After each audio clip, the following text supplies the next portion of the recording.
શહેરમાં વધતી ટ્રાફિકની માંગને ધ્યાનમાં રાખીને માત્ર રિસ્ટોરેશન સુધી સીમિત ન રહી હાલના બ્રિજની બંને બાજુ વધારાના નવા બ્રિજ બનાવવાની યોજના પણ તૈયાર કરવામાં આવી છે.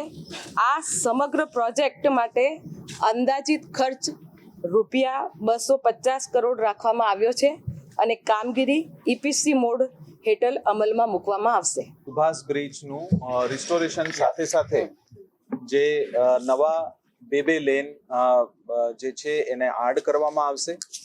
અત્યારે સુભાષ બ્રિજ જે છે એ 3 લેન છે, એને 4 લેન કરીને રિસ્ટોરેશન કરવામાં આવશે. જે 18 મીટરનું જે અત્યારનું જે કેરેજ વે છે એને 3 લેનથી 4 લેન કરવામાં આવશે અને એના સાથે સાથે એના બંને બાજુ ડાબી અને જમણી બાજુ બીજા એક્સ્ટ્રા 2 લેન એને આડ કરવામાં આવશે.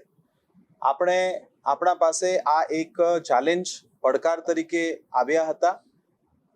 એ પડકારને આપણે ઓપોર્ચ્યુનિટી તરીકે લીધું છે